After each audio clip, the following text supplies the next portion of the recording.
like I said in my previous video, I am back and we are going to be talking about all of the hottest royal topics. Now, I did say, I lied to you in the previous video because I said I was going to do, my next video was going to be a pre-recorded video and I wasn't going to do a live chat. But here I am doing a live chat, and that is because I wanted my next video, I did a poll on the channel, so if you haven't checked the community page, do go and check them out, because occasionally I may post some polls or post some extra information. Anyway, I posted a poll asking who or what you would like the next video to be about, and the winner was the Cambridges. So I thought, seeing as news has come out today, confirmation, actual confirmation news, that the Cambridges are actually set to move to Adelaide Cottage, as was reported quite widely in the media. So it doesn't really come, I would say, as a surprise to royal watchers. But now that we have that official confirmation, I do feel like I'm able to come here and actually really get stuck into the topic of the Cambridges moving to Windsor, what that means for the Cambridges, what it means for the royal children, Prince George, Princess Charlotte, Prince Louis, and all of their futures. And of course, why they actually have 4 official properties, residencies, I should say. So I'm going to be reading some comments when I can from the live chat. Let me just refresh my page, because my page is actually frozen. So by the way, top tip, if you are watching live and anything doesn't seem to be working, just refresh the screen. I'm hoping also that you can hear me okay, because I've got a wireless microphone on, so please let me know if you can hear me. Hello to James, hello to Lisa, hello to Jill, or Gil, and hello to Dawn. Hello. Yes, I'm not wearing a tiara. I haven't brought my tiaras from the old house. So I still, just a little bit of information, I do have my office still in the old house. All of my tiaras, all of my royal jewellery, all of my sets and backdrops are still there. I haven't brought them over yet. So do not rule out tiaras. Tiaras will possibly feature in my future. Okay, you can hear us. So I'm not going to say hello to everyone individually now, because I want to get stuck in to the hot topic of the day, the hot tea. I do have some hot tea of the day. I do enjoy these live chats because I can chat to you live, which is really special. So if you do have any burning, pressing questions about the Cambridges and their move to Windsor, type them. But I think I'm probably going to cover pretty much everything. I do have some information open in front of me, including articles written about it, which I'm going to kind of dissect and talk about. So a lot of people, the press, are talking about a new era for William and Catherine, and it really is a new chapter, because up until now they have had 2, I suppose, main residencies. Arguably, there has always been a third, and I'll talk about that one now. So the one that people probably didn't really know about a lot is that it was reported that in just before the Queen Mother passed away, she actually kind of bequeathed, I suppose. I say bequeathed because it probably wasn't hers in her own right, because of course Balmoral is inherited by the Queen. But I think it was the Queen Mother's wish. I think this is what the media has possibly got a little bit wrong, because obviously it's not the Queen Mother's property to bequeath. But apparently there is a lodge at Balmoral that has actually been bequeathed, if you like, almost like the will of Queen Elizabeth, the Queen Mother, that should be given to William. And that has been in his use since the early 2000s. So, so let's not talk about that one anymore, because it kind of distorts things a little bit. But typically when they go over to Balmoral, when they're staying up there, you may remember, I think it was a few years ago now, I reported that they were staying in a lodge. I do believe it is the same lodge that they were photographed on. Remember, there was paparazzi pictures, and I think that is the same one. So let's discount the Balmoral property, because that is privately owned by the Queen. So although they have official use of it, it's not actually theirs to do with as they want to. They can come and stay, and come and go, have holidays, whatever they want to do with it, but it's not actually theirs. The Kensington Palace apartment 1A was renovated just shortly after their marriage. And that is their main, well, has been up until now, their main principal residence. It's where also they have their offices. So another thing that I think the media, if you read articles, may be confusing is they're trying to almost make out like the offices are actually in apartment 1A. They're not. Apartment 1A is a huge apartment. And when we talk apartment, we're not talking single story apartment living. We are talking part of a palace. It's a mansion block, basically. And it's huge. It used to be the residence of Princess Margaret. It is owned by the Crown Estates. So basically, it's not actually, again, it's another property that's not theirs, but it is of the gift of the Queen to use as their official residence, and that has been so since they were gifted it. There was the taxpayer funding. I think it was around 4.5 million spent on it to do it all up. And like I say, it's been their London home, and of course they do have a lot of work, charity events, such like kids at school in London. So that's why they are also keeping a London base. The offices are elsewhere at Kensington Palace. They are actually in Princess Diana's old apartments, which were split back, I think, into two after her passing. And I think after her passing, they weren't used. I think they were just used as storage pretty much until William and Catherine, and of course Prince Harry as well, started doing full-time royal duties. Then they were used as the offices. So the offices at Kensington Palace are not in apartment 1A. They are separate in Princess Diana's old apartments that have been renovated for office space. Then, of course, we have Anmer Hall, which is on the Queen's Norfolk estate of Sandringham. Now, again, this was a wedding gift of the Queen.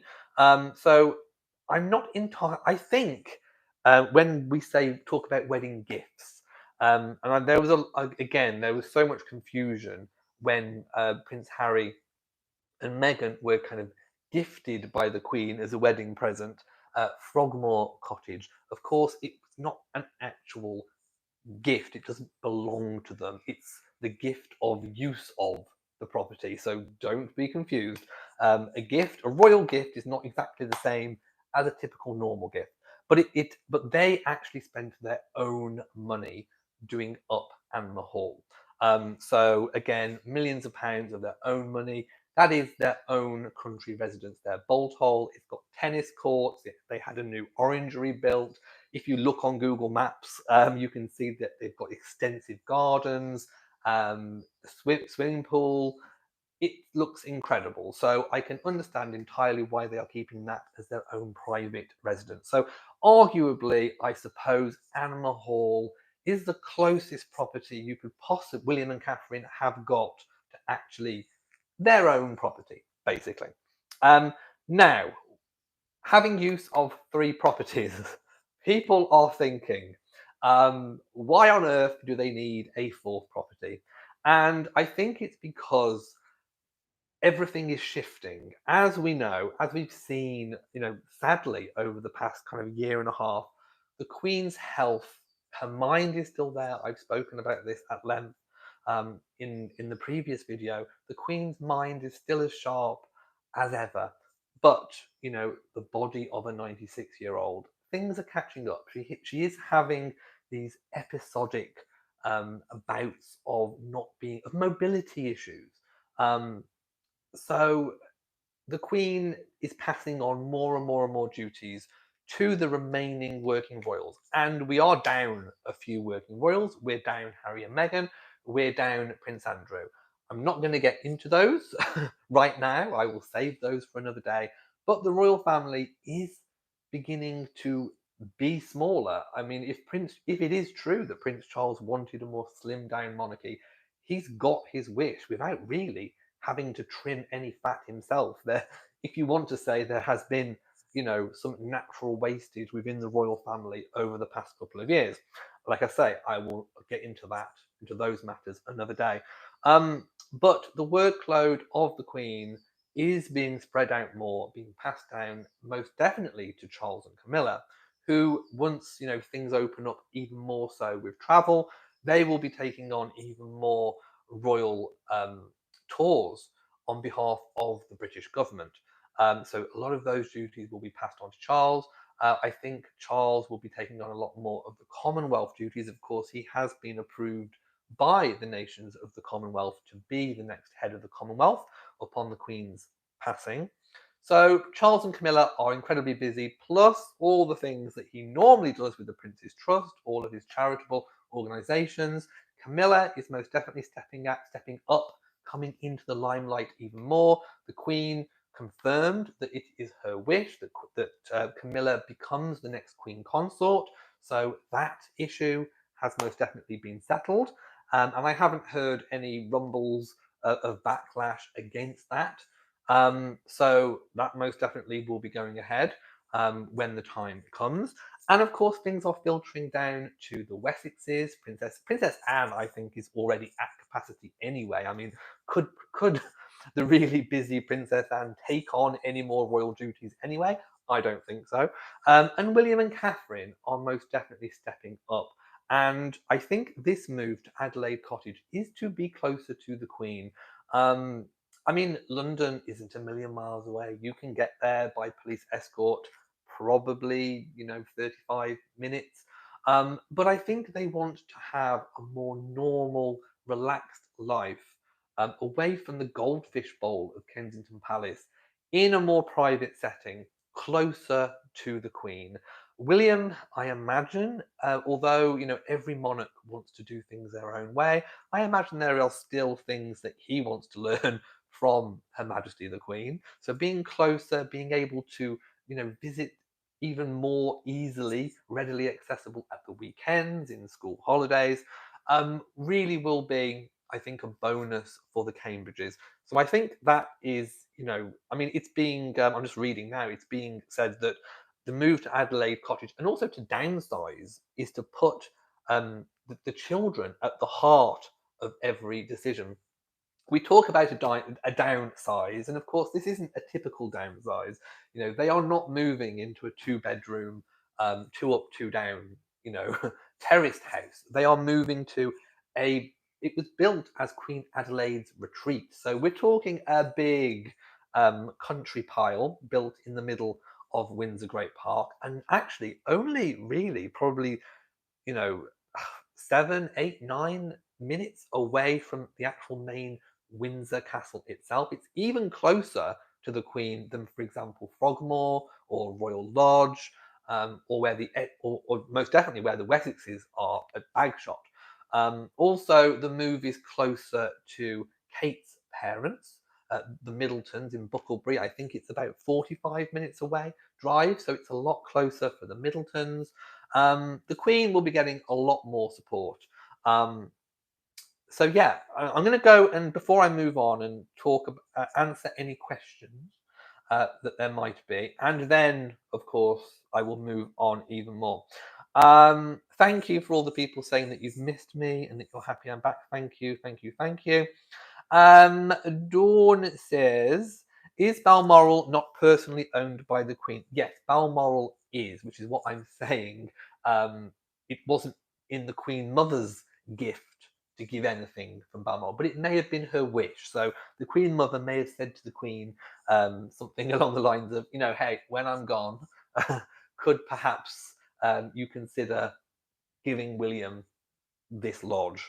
And I think that's probably more likely what happened. Dawn said, I think I've already answered this. What will happen now with their apartment at Kensington? It will still be there because they will still be having work to do in London, engagements and such not. Plus, also the offices will still be there, so they will still be using it. It will still, technically be their main office as well. Dawn says, technically, if King George owned it, would it not still have been owned by the Queen Mother until her death? No. Basically, when a monarch passes away, everything that's owned by the monarch doesn't transfer to the spouse. So the Queen, unless there was anything specifically in a will that King George wanted to bequeath to the Queen Mother. But all of, for example, Balmoral, all the royal estates, the money, the wealth, everything transfers directly to the new monarch.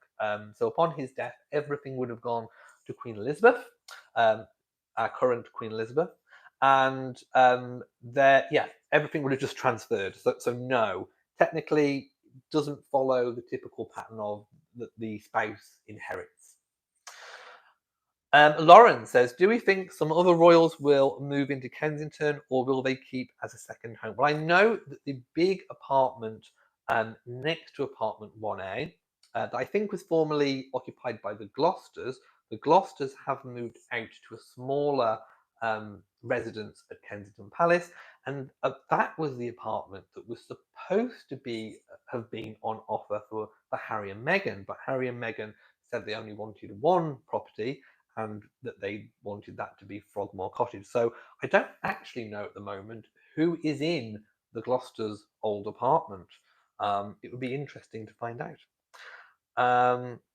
Lauren says, do we think we'll get a photo opportunity with the new school? Yes, I do. I'm not sure where it will be. It might be, you may remember that Catherine is obviously a really good, talented photographer, and she has taken photographs of the first days of school on the Kensington Palace apartment steps. So I don't know whether or not we'll get a photo op, for example, Catherine taking photos of their first day of school at the new Adelaide Cottage, somewhere, could be by a tree or by the front door or somewhere. Or will we get a bit of a photo op, a formal kind of press photo op at the new school? I'm thinking it might not be actually at the new school. I'd be surprised if it was. It still might be. I could be completely wrong.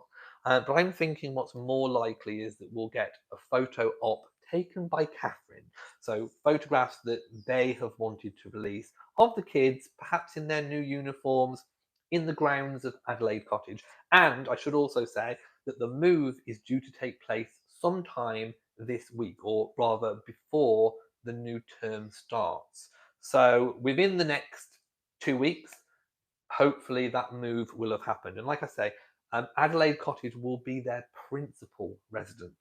So this is where they are going to spend the majority of their time, and it will afford them the kind of privacy that they haven't really been able to have at Kensington. They will have had this level of privacy at Anmer, but perhaps not Kensington, because everywhere at Kensington is pretty much visible. If you remember, they had a new hedge planted that has given a little bit of privacy. Also, where the helicopter lands at Kensington, that has been kind of hedged off a little bit. But, for example, they haven't got the freedom to go out into the main Kensington Palace Park without, potentially bumping into people, potentially being papped by the press, that kind of thing. So Adelaide Cottage, where it is situated, I do believe it has 7 entrances and exits to and from the property that kind of can take you to Windsor. So they have a lot more freedom. Also, the grounds of Windsor Great Park, of course, a royal park, is protected anyway. I do believe it's a no-fly zone. They're not supposed to fly drones or anything of that nature. Police protection, royal protection is very, very high on the estate anyway. But it is a much smaller property. We are talking 4 bedrooms. I know 4 bedrooms for a lot of people are a lot of bedrooms, but for the Cambridges, coming from massive Kensington Palace, 4 bedrooms is quite modest, and there is no room for their nanny. So the nanny that has kind of lived in with them for so many years, their trusted Norland nanny, will have to be any of their staff will be living elsewhere, presumably very, very close by, if not in Windsor itself, then perhaps some kind of staff accommodation on Windsor Great Park, on the Windsor estate. So Catherine will still be having help. I mean, I can't see her necessarily full time with her rubber gloves on, with her hand down a toilet, giving it a good old scrub. I know she will still have, I mean, I'm sure she'll still be very, very hands-on. She is a very hands-on mother, but, she's baking with the kids and gardening and sport and all the rest of it. But no, I don't think she'll be doing her own cleaning anytime soon. So there will be staff on hand. And let's talk about the finances as well. So, like I said, this property, Adelaide Cottage, is owned by the Crown Estates. The Queen has given her permission for it to be leased to William and Catherine, which means that they are paying market rent. Now, market rent could potentially be anywhere up to 5,000, 5,500, 6,000 pounds a month. So it's not cheap. But I suppose for the level of privacy, the size of the property, the fact it's on a Royal Great Park, it's kind of a bargain, I would say. Plus, they haven't had to spend any money of their own doing the property up because it was recently renovated within the past sort of 6, 7 years. So they haven't had to have any major outlay. I imagine they'll want to perhaps redecorate, which of course will be met at their own expense. Um, but like I say, market rent. I don't think they are paying necessarily to buy a lease. So, for example, when Prince Andrew leased um, Royal Lodge, he paid a lump sum to have, I think it was 150 years lease on the property. I don't think William and Catherine have done that with Adelaide Cottage. Plus, Prince Andrew paid, I think, 7.5 million to renovate it. So the Cambridges haven't had those expenses, but they are leasing. Compare that obviously with Frogmore Cottage, Harry and Meghan, who are on the same estate. They are now paying full market rent as well because they have a rental lease. And of course, before they moved away to California, they weren't paying any rent on it. All that they had paid for was the fixtures and fittings and any money that was spent over and above what the estimated the approved renovation costs were. So had Harry and Meghan stayed in the country, stayed as full-time working royals, they wouldn't have been paying any rent on Frogmore Cottage, only the running costs and, of course, ongoing maintenance costs. So William and Catherine are actually paying money on it. I'm just going to kind of scoot down to the bottom of the comments. Oh, Tim says, wow, I have not seen videos on this channel in months. No, because I've been taking a break renovating my own home. So it's not just the Cambridges that have moved into a new estate. Look around you. So yes, this is a new house that I'm in. I have spent the past 8, 9 months renovating it. And if you follow my other channel, Elliot and Matt, which I have been documenting the renovation on, I'll leave it linked in the description box. As soon as I go off, I'll pop it in. And you can follow what I've been doing for the past year, basically. Okay, Dawn says they are saving the apartment at Kensington for Lady Louise. Ooh, good theory. When she marries Jamie. No, I mean, it's always good to have a big chunky apartment free for a royal that could be coming up. And of course, we don't know in the future what the housing situations are going to be or the accommodation is going to be, for example, for Charlotte, George, and Louis as they get older. So, sometimes these apartments remain empty, just exactly the same as apartment 1A did. After Princess Margaret passed away, it was empty for years and years and years, well, a couple of decades, until the Cambridges moved in. So, hey, it could be empty for a very, very, very long time. Okay, I'm going up. Gemini Blue says, I read this move was more like an unofficial separation, and Adelaide was just for Kate and the kids, and William is going to live at Anmer. Oh, you're talking about gossip and rumours that all is not well in the Cambridge camp. I have to say, I don't think that there is any truth to any of those vicious rumours. I do believe that those rumours have been started by troublemakers who just want to cause trouble. And I think the Cambridge's marriage is strong. And I think that this move is for the reasons that they are saying. It's to have a more kind of relaxed, private family upbringing closer to the Queen, whilst they still can. Because, of course, when anything does happen to the Queen, and let's hope that doesn't happen for a very, very long time, when it does happen, of course, William and Catherine will be bumped up the pecking order again, and it's not instantaneous. It would have to be kind of approved, but there's no reason why it shouldn't be. William, potentially will be the Prince of Wales. Catherine will be Princess of Wales. Their standing will go up exponentially, and they will be busy. They will be busy, busy, busy, busy. And I think this opportunity to have quiet time, more private time, while still remaining busy and close to the seat of the monarchy, will be invaluable for the Cambridges as a family. And of course, growing up, it will mean that George, Charlotte, and Louis will be as fully well rounded individuals as they possibly can. And of course, they are never going to have a completely normal upbringing, a completely normal childhood. They will always be, George will always be a future king. Charlotte and Louis will always be, key members of the royal family supporting George if they so want to. I mean, as we've seen with Harry, sometimes it doesn't work out. And, one of them may want to break away and do other things. And I think it's really important never to particularly pigeonhole children into a role that they may not want to do when they grow up. I think that is important. That perhaps is something that the royal family is beginning to learn. But certainly for George, he has a destiny. Princess Charlotte perhaps could be the future Princess Royal. Perhaps out of all of the Cambridge children, Prince Louis may have the most freedom to be able to kind of pick and choose what he does. Um, but certainly, as I said, the royal family, the working members of the royal family, have shrunk in recent years.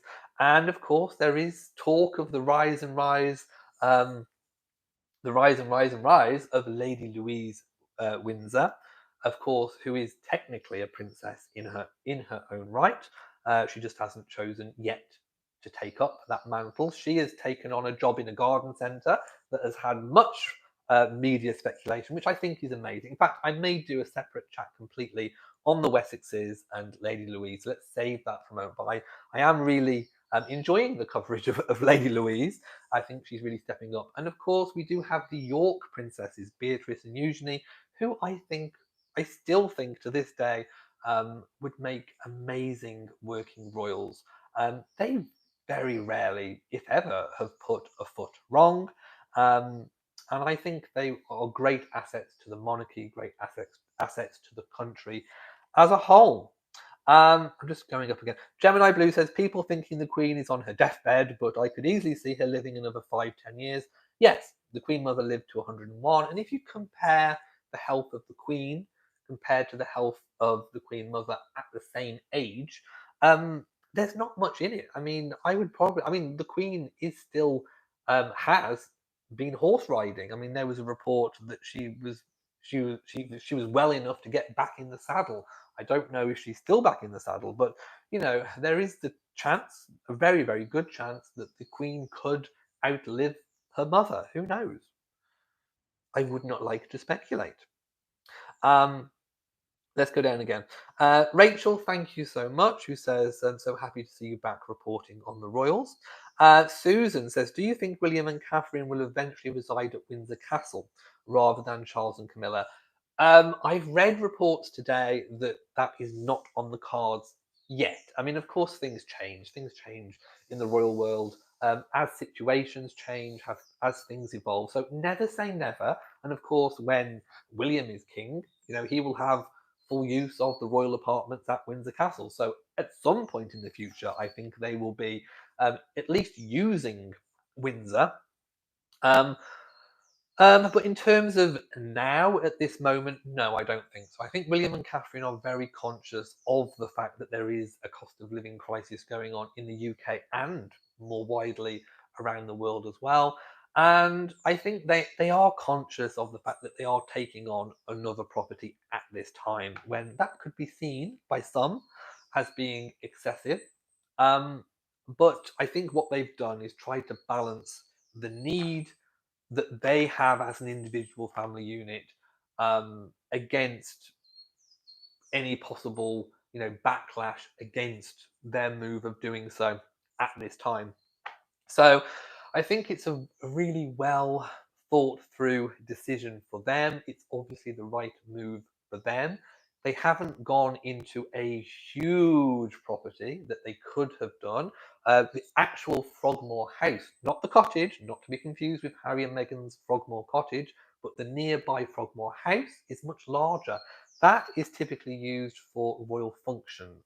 I do believe the original table from the Royal Yacht Britannia is actually in the dining room of Frogmore House. And the Queen, in previous times, she may still do it now, often has lunch in the dining room at Frogmore House because she wants to feel the nostalgia of the Royal Yacht Britannia. It was actually the Duke of Edinburgh's decision. He decided, because of course he was in charge of the Windsor Great Park whilst he was alive, and he actually decided to move that furniture into Frogmore because they had nowhere to put it, basically. So it went into Frogmore House, not the cottage, the house. But the house is huge. It's a really big property, and it was renovated probably, I don't know, 15, possibly 20 years ago. So it has had some updating, would probably need a refresh at great expense.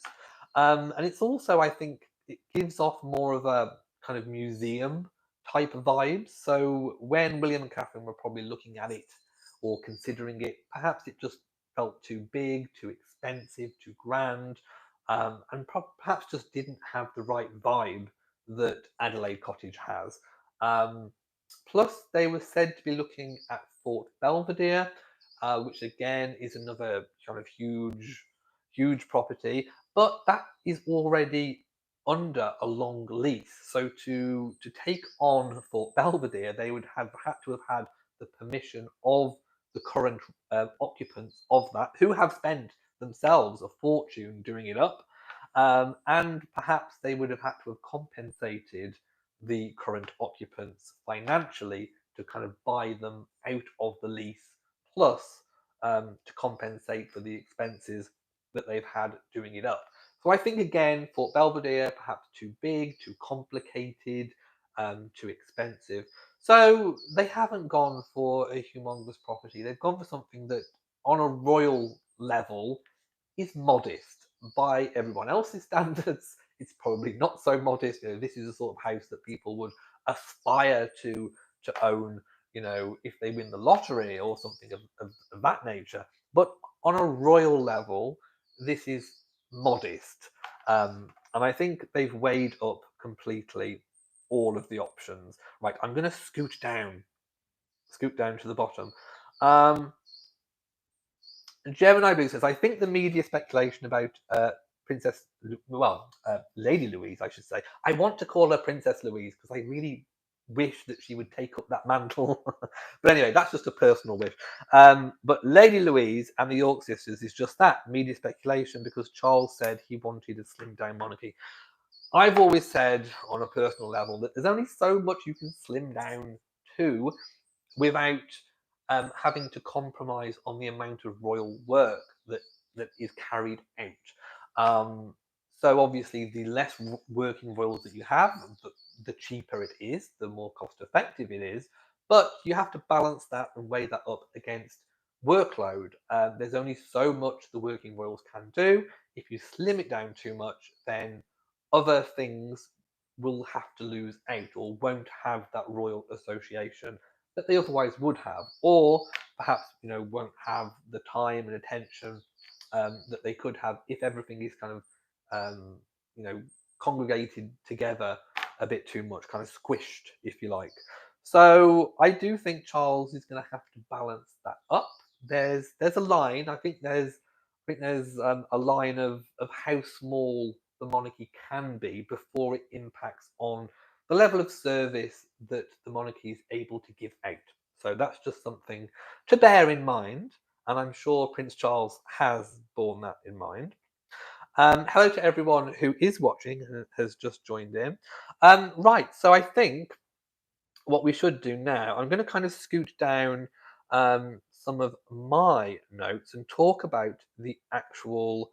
Oh no! Before we move on to the school, we'll talk about the little bit of scandal that that did happen at Adelaide Cottage.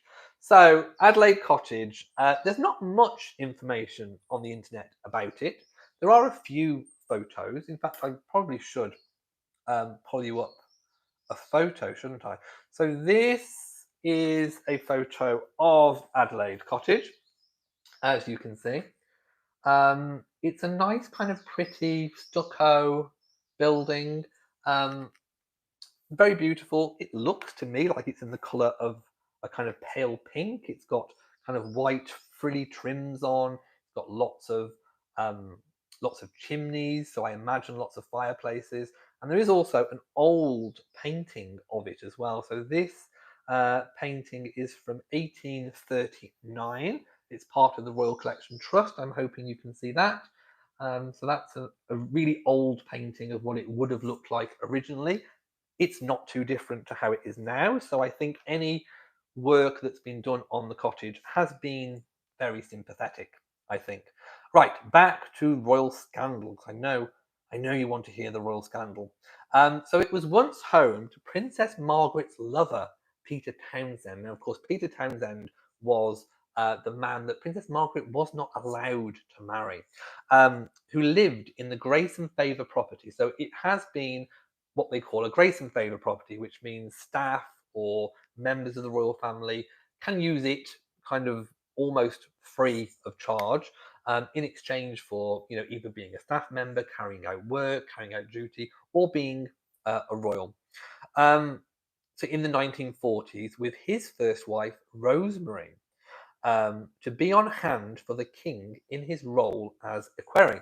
Princess Elizabeth, now the Queen, her mother, Queen Elizabeth, and her sister, Princess Margaret, as a teenager before the romance began, would regularly take tea in the gardens of the cottage with the Townsends and their two young sons. That doesn't bode well, does it? Margaret's love affair rocked the establishment, but she put duty before desire when she called off plans to marry divorced. This was the problem. Divorced. Things have changed now, but if this wouldn't happen today, but she couldn't marry divorced Peter Townsend in 1955. So yes, and I was right. The Adelaide Cottage is 10 minutes away from the main Windsor Castle. So the property was rebuilt more than 190 years ago as a cottage, or a decorated cottage for Queen Adelaide in 1831 on the site of the old headkeeper's lodge on the north slopes of Home Park. According to Historic England, the public body which cares for England's historic buildings and palaces, Adelaide Cottage is described as a picturesque two-storey stucco-faced dwelling with casement windows and elaborate pierced barge boards edging the roof.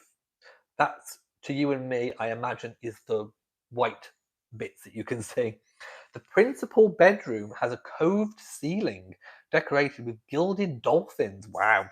And maybe not to everyone's taste, and a rope ornament reused from the 19th century royal yacht, the Royal George. So before Royal Yacht Britannia, there was a few others, and there was the Royal George. And a good marble Greco-Egyptian fireplace. The south entrance is flanked by paired diagonally set chimneys. If you look at the photos, you can see those, with stepped bases. And the house has a porte cochere, a canopied entrance to provide shelter. Now that would be a really lovely place to sit. I think Charles and Camilla have got a similar one at Burke Hall that they were photographed sitting under. And I imagine that's really, really a nice place to sit. For example, a covered porch when it's bad weather, in the rain, in the snow, you can sit. So it sounds idyllic. It really, really does.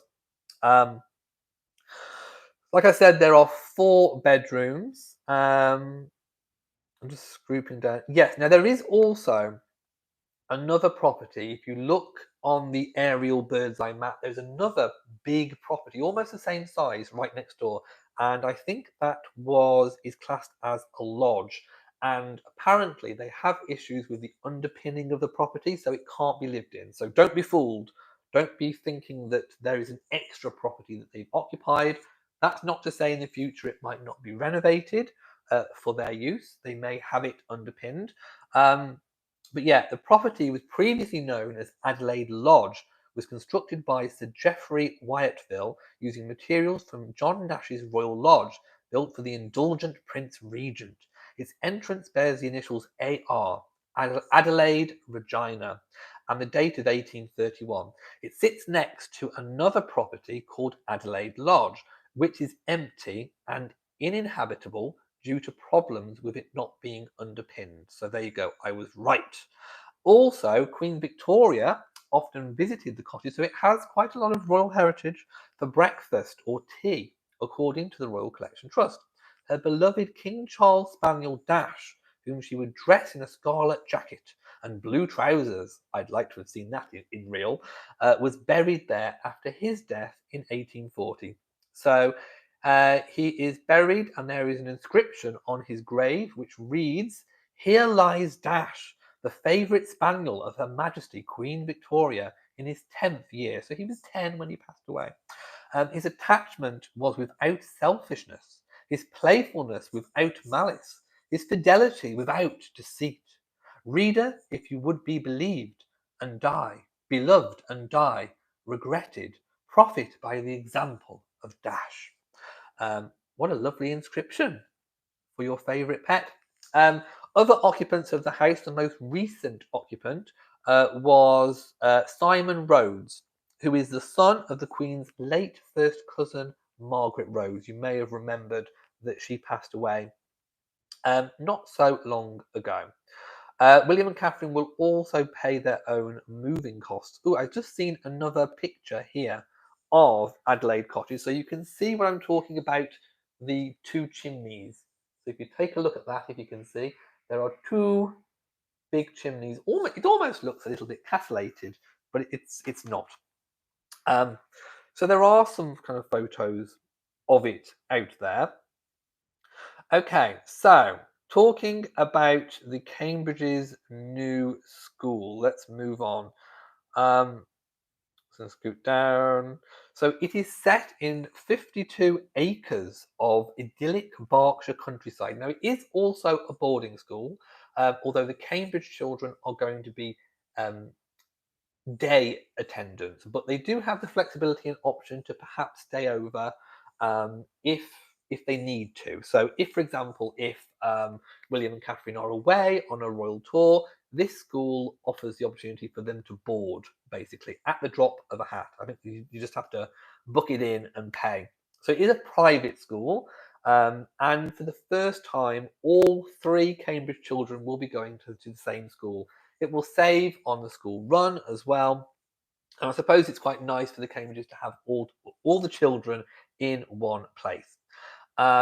It's said to offer a delicious sense of freedom to its students. The Good Schools Guide describes it as a classic prep school with a heart of gold, and tells of how youngsters get to run and run in the vast grounds with total freedom to explore, provided you've got your wellies on, so potentially it could be quite muddy. Lambrook boasts the first class teaching and superb facilities. Well, you'd expect so, paying all that money, which includes a 25-metre swimming pool, a 9-hole golf course. How many schools have a 9-hole golf course? An AstroTurf hard court, squash court, cricket and other sports pitches. It has a Diamond Jubilee performing arts studio, potentially good for George, who is said to be into his ballet. Dance studio and sports hall, and a new £6 million Queen's building for ICT and academic learning. The prospectus quoted one parent as saying, "It's the most magical place for our children to spend time, and they can often be seen rosy-cheeked and perfecting handstands, throwing balls or racing to the tree stumps." Sounds idyllic, doesn't it? There is school on Saturday mornings, followed by an afternoon of sports fixtures for pupils in Year 5 and above, which includes 9-year-old Prince George. Lambrook offers weekly and flexi boarding for boys and girls aged 7 onwards, with the Duke and Duchess of Cambridge having the option to let George and Charlotte stay as little as one night a week, should they choose to. with the sleepovers booked online, as I said before. George and Charlotte will be day pupils for now. Wow. Fees. Okay, let's talk about the fees. So the fees are £4,389 a term for reception to year 2 pupils, such as Louis. 6,448 per term for years 3 to 4, like Charlotte, and then £6,999 per term, and there are 3 terms in a school year in the UK, for George through years 5 to 8, with an additional £1,481 per term for boarding for year 3 to 8. It means William and Catherine will be spending in excess of £50,000 a year on their children's private education. Not cheap, but they are going to be the future royal family, I suppose. So yes, lots of fees, plus there'll be all the trips and the uniform and everything else on top of that. Lambrook is a Christian school and prides itself on its high academic standards with a pass rate of 100% for the common entrance exam taken by private pupils as part of the selective admissions process at age 13. It has 620 pupils. It's a larger than average pre-prep and prep school, but billed as not as pushy as its London counterparts, with some of its intake being bussed in from West London, Oxfordshire, Buckinghamshire and Surrey. Wow. So yeah, there's a lot of information as well. There are things like Forest Friday, so much activities, mountain biking, ballet, tap, jazz, mini master chef, polo, podcast making. Oh, imagine if Prince George starts a podcast. Scuba diving, skiing, as well as life-saving survival, debating and public speaking. So public speaking will be one of those key skills, of course, for the royal children. Yeah, so there is also I think a service where they do all of the PE kits and things as well. Yeah, so a really, really, really good move, I think, for the kids, having them all in one place, closer to the Queen, more private background.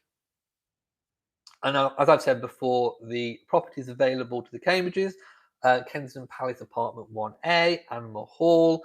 The lodge at Balmoral that I was talking about is known as Tam Nagar. So again, as I said, was supposed to be given to him by his grandmother, the Queen Mother, in 2002. But like I said, I can't really see how she could have gifted it to him when it wasn't, in fact, hers. I don't think. I think it's part of the inherited Balmoral estate that the Queen owns. But anyway, while that remote Highland retreat is reportedly close to Burke Hall and used by the Cambridge family as a holiday home if travelling to Balmoral in the summer.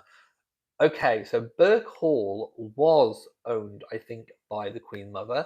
So if Tam Nagar is very, very, very close to Burke Hall, there is the possibility that it formed part of the Queen Mother's part of the Balmoral estate, which then could be a gift from the Queen Mother. And of course, we've got Adelaide Cottage as well, which is what we've been talking about now. So I'm going to go back to the comments and see exactly what people are talking about. Tim says Adelaide Cottage looks like a small cottage from the Earth view. I mean, Google Earth makes any property, potentially look small. And compared to Windsor Castle or Kensington Palace, of course, it's going to look small. But it's not. It's a 4-bedroom, substantial country lodge, I suppose. I mean, let's not forget, it was built as a retreat for a queen. So it's not going to be tiny, tiny, tiny, but it is modest in terms of royal properties. Elaine says, hello, says, I adore the way they are raising their children. As normal as possible. Of course, it's never going to be normal, but you get what I mean. As normal as possible. Lauren says, I love how they call a lot of the royal homes cottages. Yes, maybe slightly bigger than your average cottage. Exactly. I would take any of their cottages any day of the week. Does it have stables? I'm not sure about stables. I didn't see stables, but I can link to the school in the description box once I've gone off live, so you can have a perusal yourselves. Goodbye, Dawn. Hello, Christine. Laura Darnell says both my sons went to the same junior high school. I think it does make it easier if they all go to the same school. Gemini Blue says I think the media speculation about Lady Louise and the York sisters is just that. I think I've read that one already. Okay, so I think I've pretty much wrapped up the whole Cambridge's move. Like I said, it will happen within the next 2 weeks before the start of term. I would love to know how Catherine has decorated Adelaide Cottage or plans to decorate it.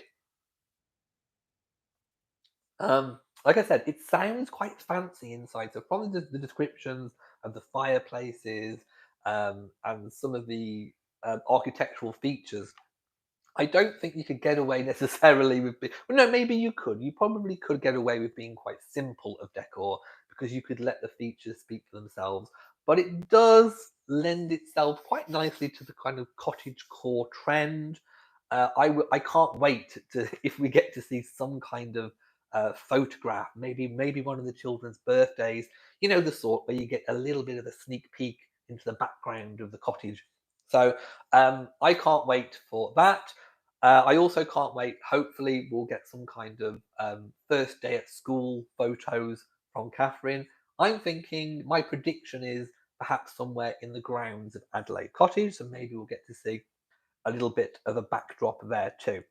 Okay, I think I have spoken at length. We have been on for 51 minutes, which I think is a really good return to the live chats.